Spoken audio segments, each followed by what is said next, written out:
So welcome. I'm glad you came. Thank you.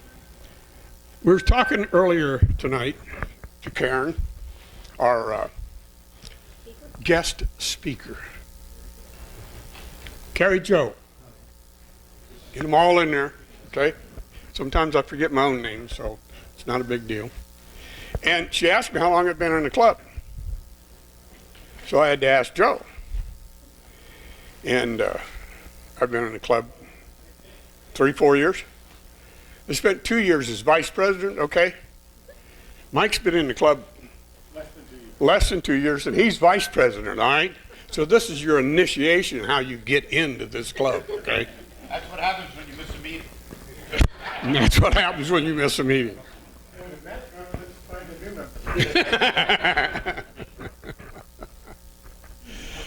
And I want to thank the Lord for this place, because it is a blessing to me, and I thank you for coming. It's my pleasure to have you. And somebody came in the door tonight that I've been looking for in the last couple of nights, or the last couple of meetings, and they came in and they said, Operation Cancer Free. So, hallelujah. It's really awesome. Yes. I know we're the younger bunch of the younger bunch. There's no ifs, ands, or buts about it. We are the younger bunch. Oh, no, wait a minute. Okay. Now, what am I supposed to be doing, Mike? You're supposed to be introducing the new members. New members. Yes. I know there's 2 of them. Stand, please.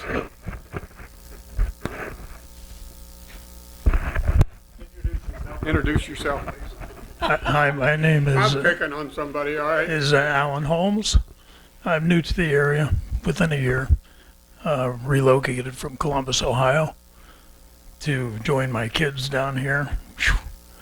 Don't know why I did that, but I did. And I've been building furniture and all kinds of stuff for the last 30 or 40 years, so I was looking for people to do the same thing.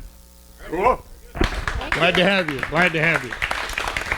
You got one more, right? No? You got another newbie? Got any more newbies? I know we got plenty of oldies. Okay. Welcome. Glad to have you. Now what are we doing? Yes. Any guests joining us? Yeah. Keri-jo's joining us tonight. She's going to get her own. Oh, okay. Any guests? Anybody? Are you a guest? No, I live here. No. All right, so it's fantastic. I got a couple of things tonight that I want to get rid of, okay? And this has been sitting around, and I don't remember who brought it in, but this is sandpaper. This is a belt for something, but it's sandpaper. And I know every one of you guys use sandpaper, and you can cut this up and make pads out of it and do whatever, but there's a whole box of it over here. And I think there's a couple different grits. It's there for the taking, okay? Get it out of my shop. All right? Get it out of my shop. And then I got a bandsaw here. And there's, well, see, just a minute. See these little brackets that are on a bandsaw? You ever seen them? Well, these brackets broke on those bandsaws, so it's, and I looked for them and tried to find them and can't find them.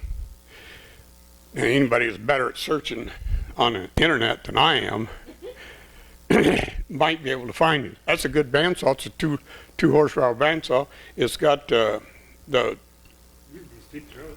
huh? It's got Deep throat. nice deep throat, but it's also got what's step away from the mic, please. The what's his name? Guys, the guides. Don't know. Yeah, Carter guides on it. So I put the guides on. I got 3/4 inch blades and stuff for it. So if somebody wants to look for it, somebody wants to find it, it's theirs. If not, no, 110. It's 110. So anybody's house, 110. It's nice. It's a nice bandsaw. It worked fine for me until it broke and I couldn't do it anymore. And then Jack. Hey, good. You're catching on, okay? Jack and I decided to go out and buy a bigger one, so whatever. So it's either going to file 13 or somebody gets it, okay? And if you think you can find the parts for it, it's only these 2 parts. Otherwise, everything else is there. It's fine. Now we're ready. So, okay, Keri-jo. Now I went to this young lady's shop. May not be her shop. She'll tell you what it's really all about. But as I walked in, you could feel, you could smell, and you could tell it was just quality just by walking into the store. The furniture was nothing but quality. And Joe found her somehow. I don't know. Joe does a lot of them. But we had a nice little meal tonight, and very nice lady. Very, very good program. I think you'll enjoy it. You're up. All right, thank you. Okay, so my name is Keri-jo Koshes. I am the Director of Operations at Dutch Crafters Amish Furniture. Has anyone here heard of Dutch Crafters or visited us? Okay, a couple of you. All right, well, I'd like to invite all of you to come. We have private wine tours if you'd like, and you can come check us out. We have some really beautiful furniture that you can see and touch and sit in. So I've been with the company for 10 years now. My job is I'm responsible from everything from sales to delivery. So I'm overseeing the entire customer experience process. I am not a woodworker, but I've worked with a lot of the same woodworkers for the entire time I've been with the company. So I have some tips and tricks that I want to share with you that I have learned from our Amish woodworkers to make some really high quality handcrafted furniture. So first I'm going to spend a couple minutes just telling you a little bit about our company, about what makes our process and our product so special. We were founded in 2003 when the owners were struggling to find beautifully handcrafted furniture online. So they are Mennonite, and they reached out to their networks in the Amish community, and they started Dutch Crafters Amish Furniture online. And at first they got a lot of no's. When you think about the Amish community, you don't think of technology. So it took a lot of convincing, but eventually we have a collection of over 100 woodworkers that we are currently working with in Indiana, Pennsylvania, and Ohio. And since 2003, we've really been working towards making sure we have an exceptional customer experience. So looking at ways to enhance that experience has been really our driving force. So in 2016, we opened our first showroom here in Sarasota that several of you have visited. And that really allowed the customers to see the furniture, sit in a chair, use our design center. And then in 2020, we started our own shipping company, Dutch Crafters Deliveries. This was another touch point with our customers that we wanted to make feel extra special. 80% of our customers are still buying their furniture online. So this is their first time they're actually going to see someone from the company. So that was an important shift for us. And then 2022, we opened our second showroom in Alpharetta, Georgia. And our goal now is going to be continuing to open more showrooms across the country. Our customers travel from very far, all the way from every state to visit our showroom. So we see that there is a market for this. So this is our showroom here in Sarasota. We are on North Lockwood Ridge Road. We are right across from Franklin Lighting, if you know where that is, about 1.5 miles south of University. And this is an interior shot of our showroom in Alpharetta, Georgia. In Alpharetta, it's about 2 to 3 times the size of our Sarasota showroom, but we have the same styling and furniture in each. So I wanted to spend just a few minutes telling you about the Dutch Crafters difference. These are the 6 ways that we think Dutch Crafters is special or unique from our other furniture competitors in the industry. So first, everything is solid wood, handcrafted by Amish woodworkers and made in the USA. That's really important to us that we can stand behind the quality of our furniture, and it's also sustainable and a less pollution to the environment, so we're not shipping things in from other countries.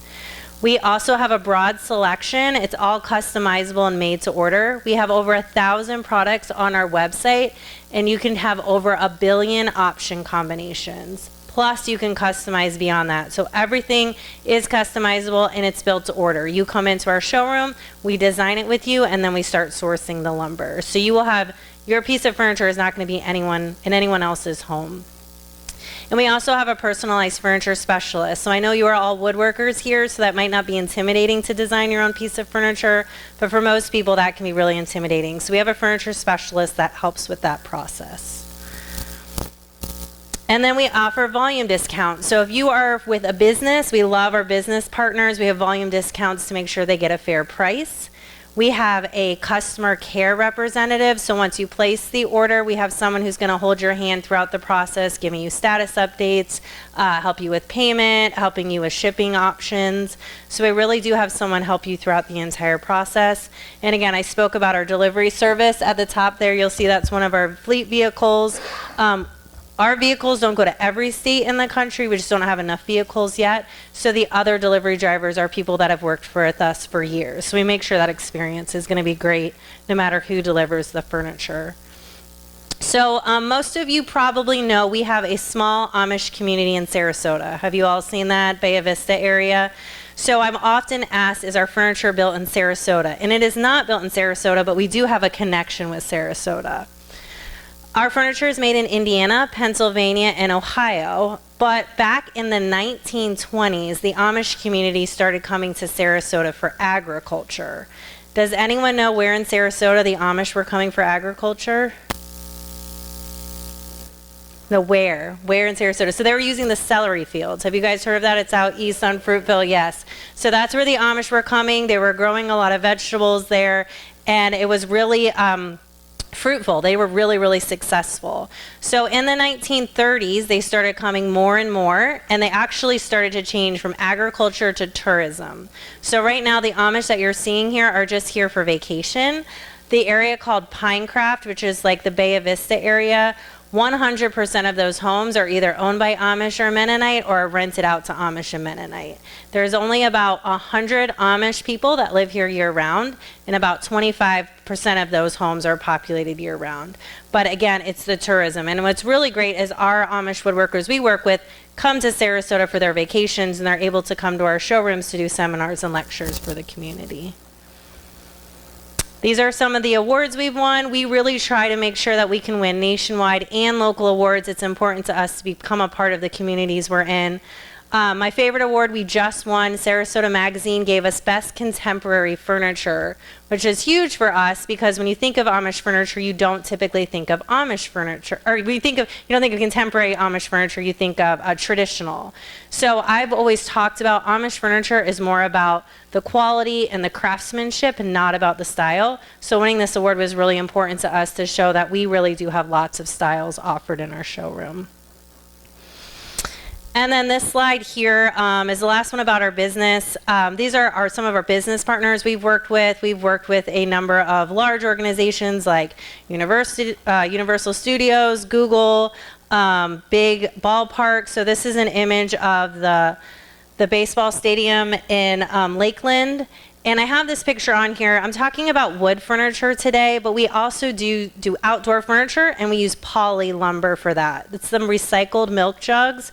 It's very eco-friendly, built to last, minimal maintenance, so it's great for our business partners and our residential partners as well. All right, so then I'm going to get into some furniture tips that I've picked up over the years. Like I said, I'm not a woodworker, but I know a lot of woodworkers, and they have been really gracious with giving us some advice when it comes to building our own furniture or shopping for our furniture. I just want to make sure you pick high quality pieces that are going to last.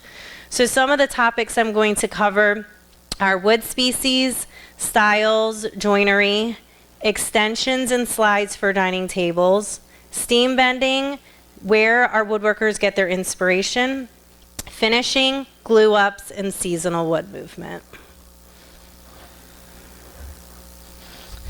So in this picture, I'm going to talk about wood species a little bit on this slide, but I wanted to point out this picture. All the pictures you're going to see are pictures we've taken in the shops of our woodworkers when we've gone and visited.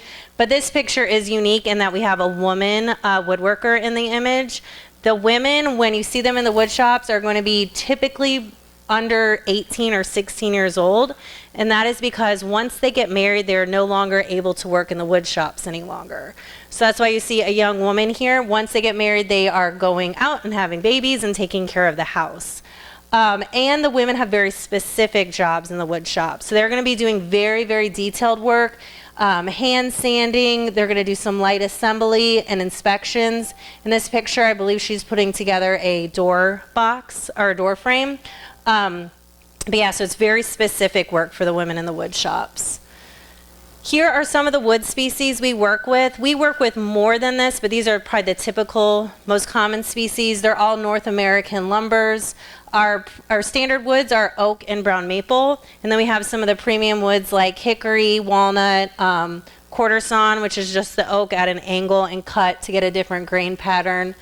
And normally when a customer is coming to us, this is one of the hardest parts for them to get over is what wood to select. So when we're talking to customers, there's a number of ways that we can help them select the wood. So we can talk about the style of the furniture, what type of furniture, or what they're going to be doing with their finish. So for instance, if a customer wants to paint a piece of furniture, we're always going to put them in the direction of brown maple. It has a softer grain and you're not going to see that through the paint. If a customer is looking for a more traditional piece, usually we recommend oak or cherry. However, in the past year or so, I've been seeing a lot of changes to this. Oak has been used as a much more modern piece. They're doing really unique whitewashes on them, really kind of funky hardware, and then you get a really contemporary piece with oak. So we're seeing this change quite a bit. And then also depending on the room. So walnut, you'll see a lot in office. We see a lot of that. But really, it's just pairing the customer with the wood that's going to match their style. But you can really do anything with it nowadays. This is a picture of our owner, Jim Miller, in the left-hand side. And as woodworkers, you all know this, but this is important for us to explain to our customers. When they don't know much about woodworking, they can look at two pieces of furniture, one solid wood and one particle board, and from the outside, they may not be able to see the differences. But really, when you get into it, that's when you notice. So Jim, the owner, brought in a chainsaw into the office one day and started cutting up furniture so that we could really understand the differences. And in the top, you'll see that's solid wood. So it's solid all the way through. This is an extension for a table, but you can really see the quality when you look under the surface. And the particle board may look similar on the outside, but when you get in there, you see this like honeycomb of cardboard, really a weak point, and at some point you can kind of just break it. So when customers ask us about why is your furniture more expensive and it's solid wood, this is why right here. This furniture will last your generation and probably be able to be passed down. The particle board's going to last a couple of years and you're going to need to replace it. So really the savings come from getting the solid wood. It's just explaining that value to a customer is important. Next, I'm going to go over some of the styles. So we work with a lot of different styles for our customers, and if you're designing wood furniture or wood pieces for your clients, it's important to understand their style they're interested in. So we have here the shaker and the mission style here on the right-hand side. That's traditional Amish furniture. We get a lot of requests for that. And then we'll get transitional in the top left-hand corner. It's kind of an in-between between our traditional furniture and our more contemporary in the bottom left. And then our trendy furniture right now. That rustic is incredibly trendy. You're seeing that in farmhouse. Reclaimed wood. We tear down barns and we use the reclaimed wood to burn filled furniture. These barns have been up for hundreds of years and have really great stories and beautiful character.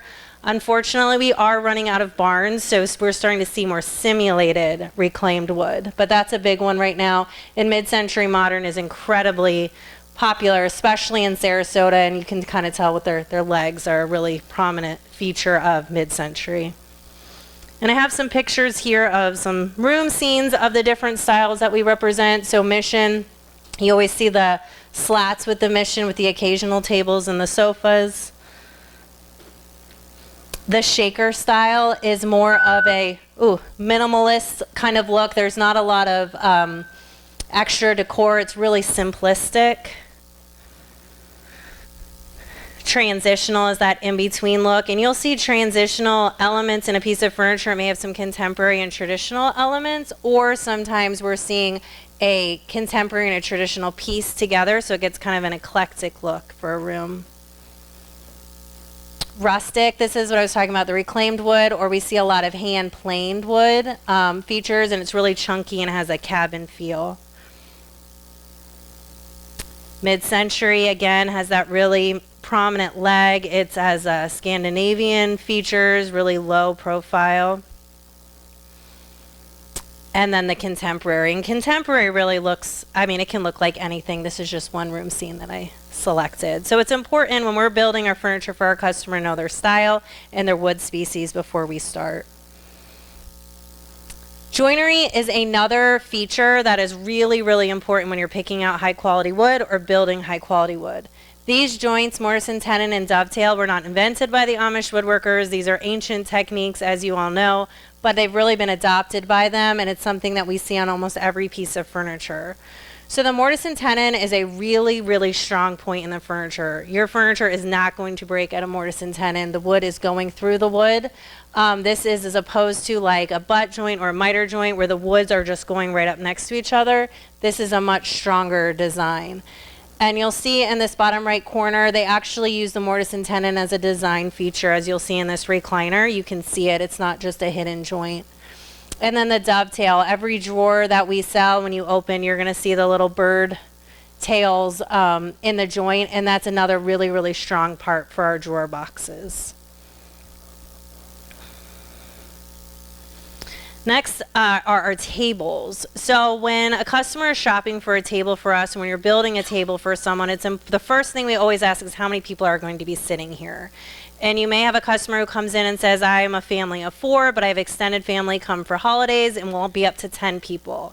If that's the type of customer you're talking to, then you need to start having a conversation about extensions. This table needs to serve 2 different sizes. So I have here some images of self-storing extensions. We also can do extensions that don't self-store. If you do that, though, the customer is going to have a place to store them. So under a table, under the bed, in a closet, something like that. Here we have first the stow leaf. It's going to pop out from under the table and go right into the ends. Drop leaf, they're going to fold up. And then the butterfly leaf, it actually opens from the middle and it folds open like butterfly wings. So these are the 3 options if you're doing self-storing. If you are not self-storing, then you'll have a breadboard or a company board, which goes to the ends just like the stow leaf, or in the center like the butterfly leaf, and they'll just go in there. So it's important knowing the size of the table, and you can have customers that need different sizes and still serve from that one table. And then the next conversation with tables, you need to talk about the slides. So this is what's going to be used to open the table. So make sure when you're building a table that you understand how often they plan to open it. That's really the biggest impact with slides. So all of these are fine slides. The standard option is wood. It works just fine, but if you use it a lot, you'll start to accrue some sawdust at the bottom. This is wood rubbing on wood, and it's also a lot harder to open, so it's going to take 2 people. So if you're not opening a lot, this is a fine option. If you're going to open it more, the metal slide, which has that gear in the middle, is a little bit easier, and the premium is going to be the ball bearing. It has components in there that make this one person can easily open this table. So again, thinking about how many people and how often you're opening it. This slide is about steam bending. So we do quite a bit of steam bending with our furniture, especially chairs and tables. We use a shop that's out of Ohio, and one of the most important steps with working with wood is the drying process. So this wood is dried. Some species take a few months, others take up to a year, just depending on the species of the wood. They have to get the moisture content exactly right, or else you'll lose the bend. I have a picture here of the steam and clamping mechanisms that they use, and then some of the bends that, some of the molds that they're using. They are using more radio frequency for steam for bending, and our Amish wood shops are actually adopting some of those practices. But for the most part, they're still using steam. And then I have some images here of a featherback Windsor chair where you can see the steam bend in the back of the chair. Yes, yeah. It's very complicated. I've been doing some research on it, but basically it heats the wood in such a way that it's like way faster than using steam in the ovens. Yeah, it's very, very interesting. Oh, the question was, how do they use the radio frequency bending? It's over your head, Mike. So we often get asked, where do our woodworkers get inspiration? So they all have catalogs with all of the furniture that they provide, but like I said, we do a lot of customization. So customers are their biggest source of inspiration, and I have an image here. This is an L-shaped executive desk, and I have the line drawing of it here. It's very simple, and we had a customer request this desk based on this model. So we made a U-shaped executive desk. We are changing overhangs. We are changing knee holes. We're changing keyboard drawers for pencil drawers. Stacks are going in different areas for drawers. We're shifting the return to the opposite side. So really doing a lot of customization to an original piece. When we ask for customizations enough, it becomes part of their catalog. So that's why our Amish woodworkers do so many different styles, is because they're hearing it from the customer. This is what they want. They also go to a lot of furniture shows. High Point in North Carolina is one of the biggest for American-made furniture, so they go there a lot. And there's also Amish furniture shows in Indiana and Pennsylvania and Ohio. And magazines. They do a lot of magazines. That's how they get styles as well. And probably the more interesting way that they get their inspiration is the RV industry. So many of our Amish woodworkers have worked in the RV industry, especially in Indiana. Indiana is like the RV capital of the world, I think. They make so many RVs. So many of them have spent time there. So when you're working in RVs making furniture, all the furniture has to serve dual purposes. It is a small space, and you got to get the most bang for your buck. So we see a lot of that in their designs. We have the Murphy bed above. We do a lot of Murphy beds. Typically, they do something else. Like we have a desk here with a floating shelf where computers and drinks can stay there. You pull the bed down and pull it up, and everything floats with the desk. We also see bookcase Murphy beds and entertainment Murphy beds. That's from RVs. This picture here on the upper right is a slide top for a nightstand. It's lockable, velvet lined, and then you can put passports, money, jewelry, and it slides back on, and you can't tell that you have an extra compartment. The lift top coffee tables are great, and this is one of my favorite. They are bookcases with hidden gun cabinets that you have absolutely no idea they're there. They're lockable, so they're really safe, but again, serving a multiple purposes. So most people don't realize that a lot of their inspiration does come from RVs. And then last for inspiration, we work with a wood finishing shop that makes some really, really beautiful colors, and these are some of the collections he has. So he has an elm collection and a hard maple collection here. What he's looking for is customer requests again, and he's finding the gaps. So if you look here in this picture, the hard maple has this kind of honey color. It's like a lemony blonde wood or color, and you don't really see that in the elm. So that would be a gap that he'd be looking for, and something that he'd probably want to introduce to elm. So he's looking for some gaps in the colors. Okay, so that's going to lead me into finishing. So we have a pretty detailed finishing process. Many of our woodworkers do not do their own finishing, and often our customers are ordering pieces from multiple wood shops, and to make sure the finish is consistent, we need to bring them all together and get them finished at the same time. Things like humidity or how heavy-handed the finisher is can affect how the color turns out, so you want to make sure it's all done at once. When they're finishing, first the wood shop is going to do sanding, and you'll see they have these boxes with headlights, car headlights on the tables. This really allows them to get a really good view of the piece they're finishing, so they can catch any dents or marks in the wood. And their tables have the holes to suck down the sawdust, so that doesn't get onto the furniture.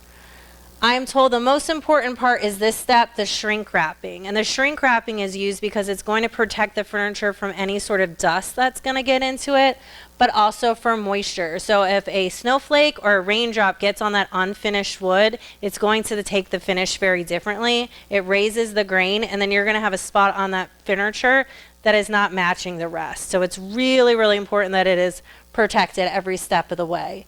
Then it is inspected again when it gets to the finishing shop, and they do a quick sand on the product. Then we do a spray and wipe process. There is a sealer that's sprayed, And these ovens are really neat. They actually have like a little train track system through the shop, and the furniture goes from oven to oven, and they're all timed. And so it doesn't have to have someone interfering and moving the pieces around. It kind of tracks throughout the shop. And then after they dry, then it's sealer sanded. So another sanding. Then we have our top coat sprayed, and you'll see they have different booths for each spray. So the top coat obviously doesn't have the finish on the walls like some of the where you're actually doing the stain. It's dried again, and then final inspection and assembly. And you can see in this picture the difference between a finished and unfinished piece. It can really change the look of the piece.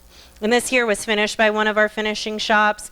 This is walnut and natural. So now natural is a finish on it, but this went through the shop that I'm talking about here. I get questions about our finish a lot, and so these are some of the questions I get. I'm always asked to use oil-based or water-based stain, and we use an oil-based stain. The reason we do that is because with water-based stain, like I mentioned, that snowflake or that drop of water, it raises the grain. So to get this really smooth, kind of flawless finish, we use an oil-based because the wood really takes that well. We also use a catalyzed conversion varnish. That's what's going to go on after the stain.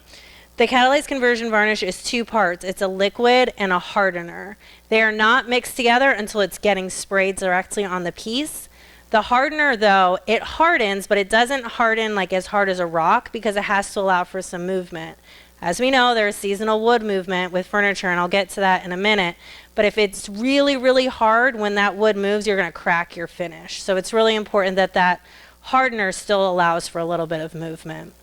And then we use different sheen levels. So we have matte, which is a 10% sheen, semi-gloss is a 30, and high gloss is a 60%.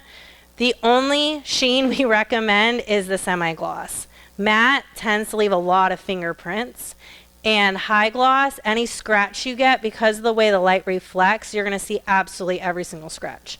So we really discourage high gloss. I have seen matte successful for some of the reclaimed furniture and some bedroom sets, but really semi-gloss is the one we recommend. It's just the easiest. It doesn't have too much sheen, and you don't see as many issues with it.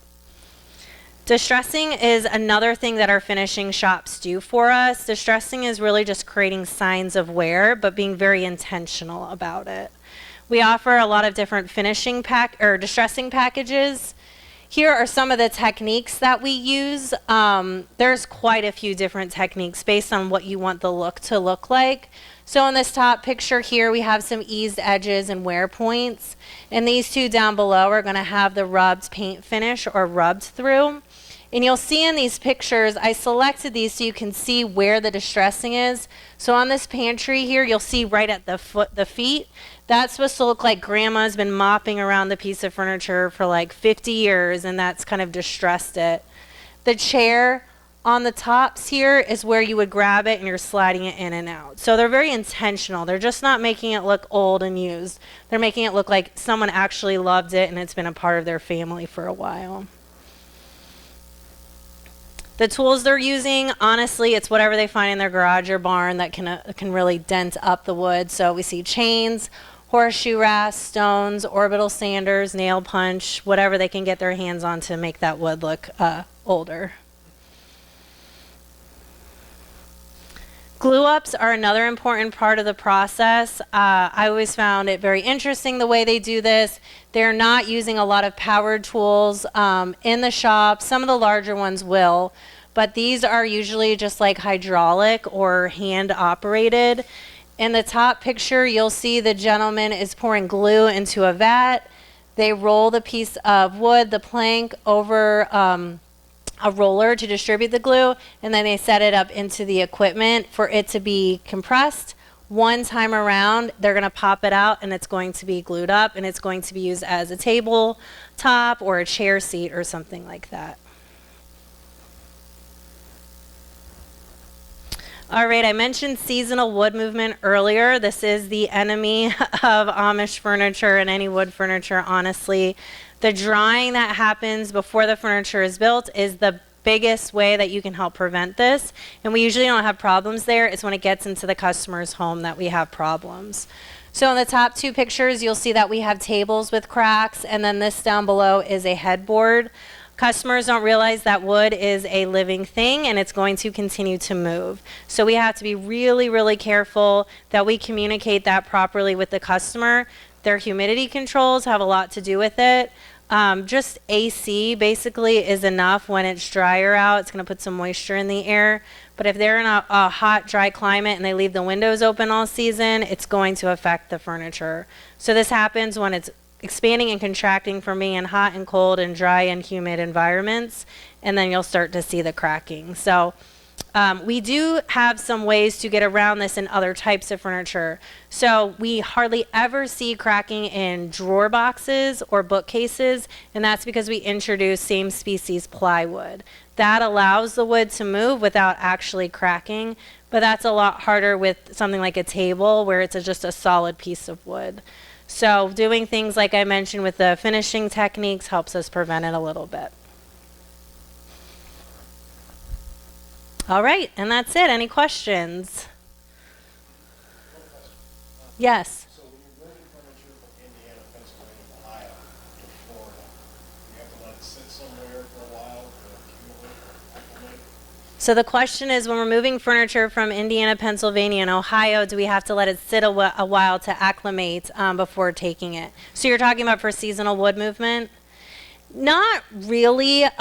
We do actually let it sit a little bit for off-gassing, though. So once the finish is put on, it goes through an off-gassing process of about 30 days where it smells really strongly of the finish. So that's more of the reason that we hold it a little bit longer.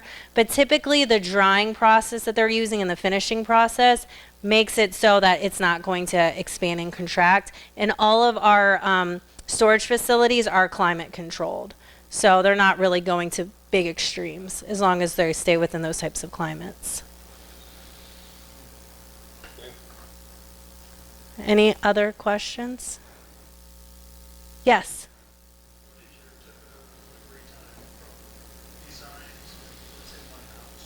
Okay, so the question is about the lead time. So it really depends. The more custom the piece is, usually the longer it takes. And we work with over 100 wood shops, so they all have differences. I would say right now our average is probably between 7 and 10 weeks. And then you're looking at about 2 to 3 weeks for delivery. We ship blanket wrappers. So this is not going on like a UPS or FedEx truck. The furniture is picked up, it's wrapped with blankets, and they are driving across the country making deliveries along the way. So it adds a little more time, but they're certainly more careful than maybe a freight carrier is.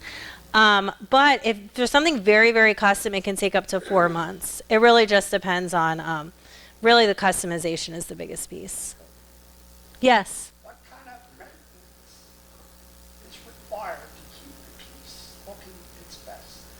Okay, the question is what kind of maintenance is required to keep the piece looking its best? We offer, one is the humidity controls. It's really important that you control the humidity in your home. That's probably the biggest thing for cracking.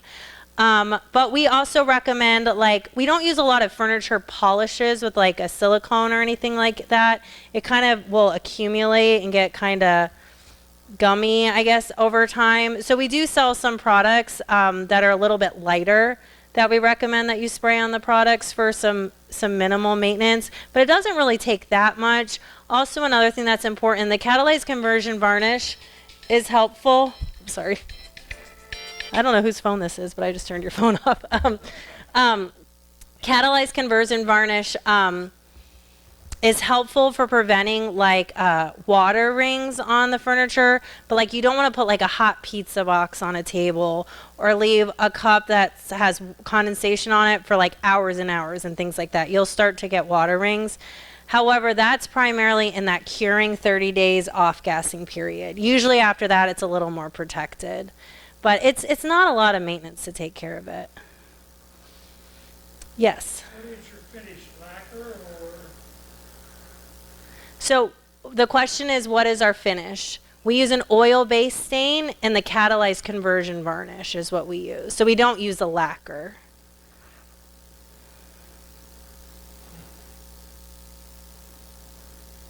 Any other questions?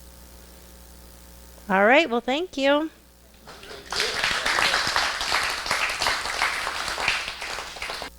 this piece of wood and this piece of wood, it's not just random. That's handpicked to do that. This is handpicked to be that way.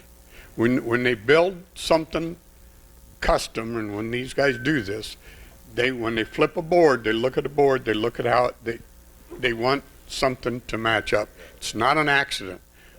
If I'm doing something for painting, it doesn't make any difference. But if you're doing something for custom, you look at the grain, you look at how they both look, and it all makes a difference. I was in this store. I really encourage you to go in there. Custom stuff is not cheap. That's all there is to it. I wasn't cheap when I was doing it. There's no ifs, ands, or buts about it. But if you like what you like, it becomes very well worthwhile. I was in this store. It just did. I just walked in there, and the finish, when she talked about the finish, the difference between high-end cabinets and high-end furniture is the finish. You can have a piece of walnut here and not put the same finish on it. You got a whole different piece of furniture. It is the finish, and that's what makes it last. Their finishing process, the same. I understand what she's doing. You stain it. There is no stain on this. It's natural wood, so it's just a clear coat on top. Sand sealer and clear coat up on top. And, it's beautiful stuff. But anyhow, okay, so we're going to take a break. She's got a whole bunch of handbags over here, and she wants to make sure everybody goes out with a handbag, but you can't fill it. We have, to a certain extent, we used to support the Manatee Food Bank and stuff like that with bowls and stuff. We kind of dropped the ball a little bit. I guess the question is, do you guys want to pick up the ball and run with it and go with to support these places? It's a real good group.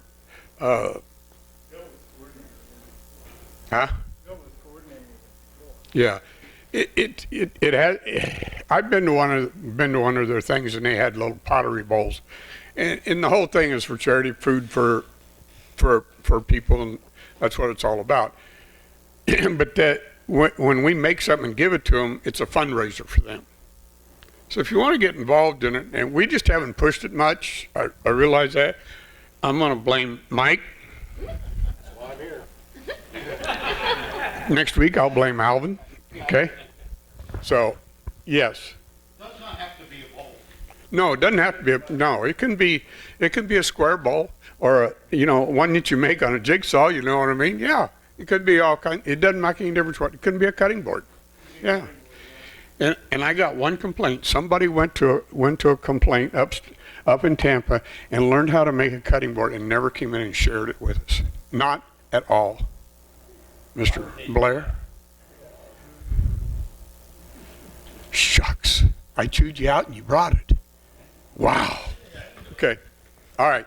Let's take a little break, have a little BS. So Marvin is in Colorado. Grand Canyon. Mexico, Grand Canyon, all over the place. He's having a heck of a good time. He's in Nashville. He's on Facebook. You look up Barb on Facebook, and he's all over Facebook. But he's been staying in touch with me. But he's cool. He's having a good time. They're having a good time. He's spending plenty of money. Air conditioner went out when he got into Arizona, so that's good. All right, we got show and tell. You up, man? All right. I have a grandson that's a swimmer. So I saw him last Thanksgiving. Saw his medals that he had won, and he had them draped all over his bed. So I promised him that I would make him a medal rack. So that was started a while ago, and the concept was mine. The design was mine. Everything else was with the help of Pat and Mr. Castro. Pat helped me assemble this thing, even though he did make a mistake pinning, but I won't show it so much. And Alvin did the lettering for me on his CNC machine. That's one of the best things about this club. If you run into a situation where you don't know what to do, there's somebody in here that'll more than happy to help you. So, like I say, for Pat and Alvin, I appreciate it, and I'm done.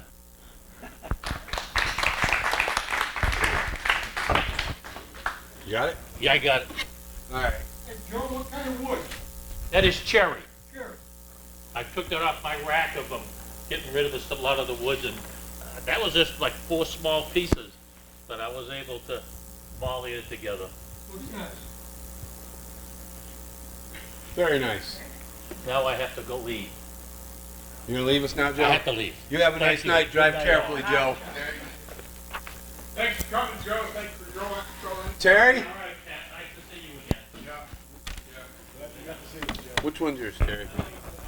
I'll hold it for you, and you can hold the mic and talk. Oh, okay. I thought it was gonna be big and This heavy. is pretty heavy. All right, we got a raw walnut scratch remover. I wrote it up raw walnut because I can't spell scratch. Anyhow, I noticed my wife last week running around the house rubbing furniture, and I looked what she was doing. She saw it somewhere on the internet. You need a raw walnut.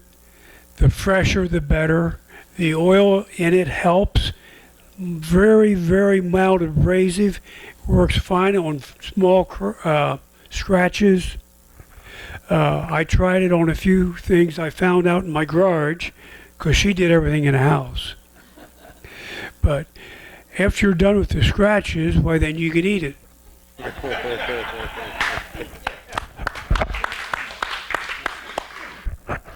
So, my grandson asked me to build him a house. So this is the house I built for him. It's made out of cypress, and he'll be 4 years old at the end of this month. So, thank you. All right. John. I told you I'd bring you the stuff that I was working on when I did my presentation last month. So these are the finished products.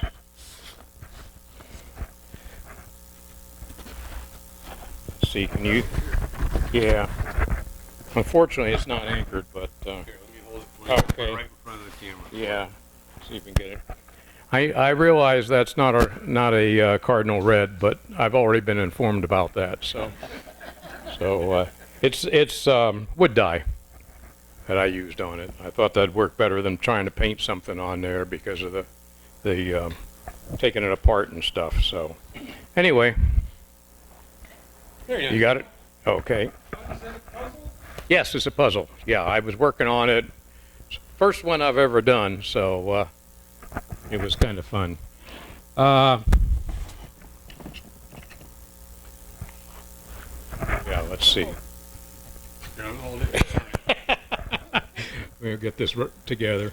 Anyway, this works now. I put a different base on it. He had only specified a 1/4 inch base for it, and I went ahead and got some 3/4 and made a decent base out of it.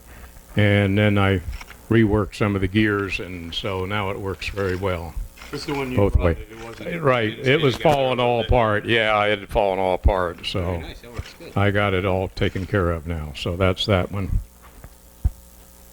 All right. And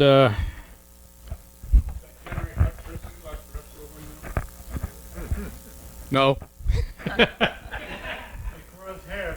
This is the little vase I was showing you that I made with just cutting the pieces out, and then I just took one of the sides and put a pattern in it, and I'll let him get a good picture of it here.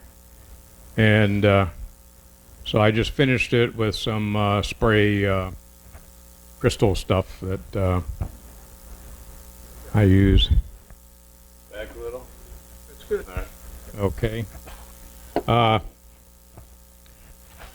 This is the ornament that I had cut out. You remember I had the square piece, and I did the second cut on it, and I opened it up, and this is what was there. I have put this in some stain just to stain it up and make it, you know, nice. So that's this piece. These two pieces are some that I had cut out earlier from geez.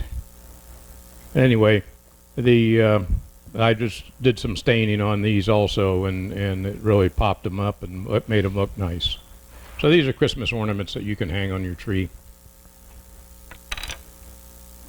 This is one that I did, and I found this glittery stuff down at Hobby Lobby, and it's just I don't know if it's a glue situation or what. They got it in the paint department anyway, and it goes on kind of funny, but really puts the sparkles in this thing.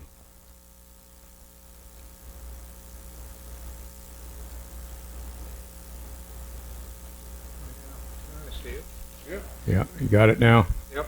Okay, good. And last but least, this is not something that I was working on in the demonstration, but I thought it was kind of fun. A friend of my wife's, she has a son who was learning to fly the Cessna 172. So our friend Steve Good happened to have plans for one. So I went ahead and cut it out on his plans, and then I trimmed up the wing and stuff to make it look like a real airplane rather than what he had done. He just left them square quarter-inch pieces of wood, which didn't turn me on. So anyway, the only one mistake I made is I glued the wings on before I painted the fuselage. And so trying to paint the fuselage under the wing is a problem. But I did the best I could, and I'm hoping that he'll appreciate it anyway. So I thought I'd bring it in just to show you what I've done. And that's it. Very nice. You may have that. Thank you. Patty? Okay, what I did is this little humajabi here, okay? And this was what it was before. I got 3 daughters, so I got to have 3 of them, okay? This, you know, anybody know what I'm talking about? Yeah? You know what I'm talking about, yeah. Okay? So, the other piece that's sitting over there by the lathe, that's the 3rd one. So, that's kind of what I started. The only thing this all came out. Now, to get the finish on here, I just poured that bar top. I just poured the bar top on here and then never touched it with a tool again. But I turned it. I left a little ridge here and a little ridge here, so when the bar top came over, it stopped at that ridge. So when it stopped at that ridge, this was a lot easier. Remember the marble one? Yeah. Yeah, it's a little different. So I learned a little bit on that. But I'm going to try and set this up and make this a little smaller because it's a little heavier, but it really worked out cool. I really like it. What kind was it? Rosewood. Rosie. Very nice. Very nice. Alan? I think many of you probably know Alex Snodgrass, the bandsaw man. Well, he was in town a couple months ago and offered a class, and about 8 of us went up to St. Pete to take the class to make this charcuterie board. 8 hours, 8 students, 2 bandsaws, 1 planer and 1 joiner, and 4 glue-ups. But it was quite an interesting project. Cherry maple and walnut. We started with 12-inch 1.5 by 1.5s, and glued them up, cut them diagonally, glued them up, cut them again, turned them around, flipped them, cut them again. So it's kind of an interesting design. It kind of looks like a stair step, but it was a fun project, and I think I'll probably make a few more of them, maybe with some different woods, and see if I can get some different colors out of them. But it was nice. I think the most difficult part of it was the jointing of the pieces. Every time we cut them, run them through the jointer so we get a nice clean joint, because the next time you're going to cut it the other way. So by the time you've cut it 4 different times, those joints will begin to show. Didn't finish it for about a month after I made it, just so that it would gas off. There was a lot of glue in there. We used We use Type Bond 2 because I was told that Type Bond 2 has a little more flexibility than 3, so we use 2. After a month, it gassed off enough to be able to drum sand it, and mineral oil. Just dunked it in mineral oil overnight, 600 grit.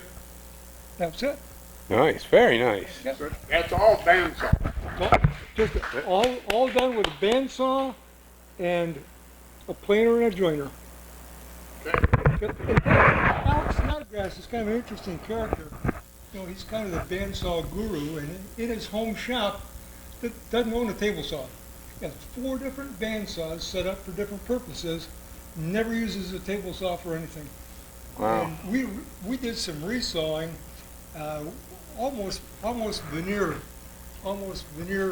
thickness with the bandsaw, and it was just really sweet. Did it at Wood Crafters up in Clearwater. He was there for 1 day, 8 to 5. Did you glue your bandsaw joint or your joiner joint? Both. Oh yeah? But after they were bandsawed, we joined it. And then you glued it. And then we glued it. Okay. Yep. Very nice. All right, one more round of clapping. Come on. Tom. This is a piece of camphor. This was a branch. The pith is actually in it, which is right here. That way I could go and get the base out of it. But I love doing natural edge. And what I like about camphor is in the sunlight it works better. But you can see the shimmer that's in the wood.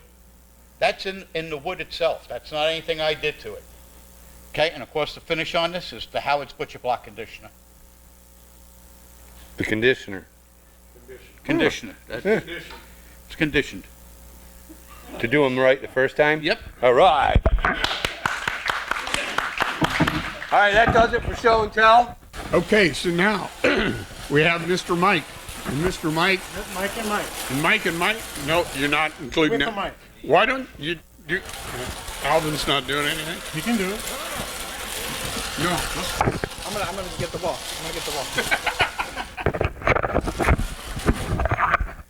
All right. First, we're going to do the door prizes. Prizes first. Here we go. If you signed in, you have a chance. If you didn't sign in, you can't win. Number 9 is Judy. One of these 3 items down here. It's a caliber, a drill set, or a... Is it an angle measure, I think? I don't remember.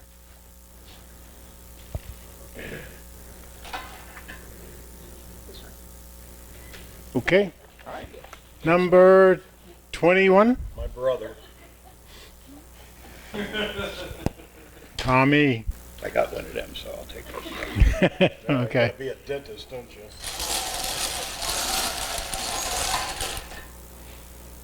And number 1. Number 1. Mike Wood. I donated that, so pick somebody else. All right, here we go. All right, here we go. One more time. Number 14 is Alvin Castro. There you go. And we're gonna do it again. Nobody wants a stupid thing. Let's see if we can get my name now. Number 15. Alan Holmes. A newbie. There you go. Come on down. There you go. You got a prize. All right. You ready for the raffle? All right, this is the tool raffle For the straight edge. for the straight edge, woodpecker straight edge. We're going to get our speaker today to pull the ticket for me. There we go. There you go. Thank you very much.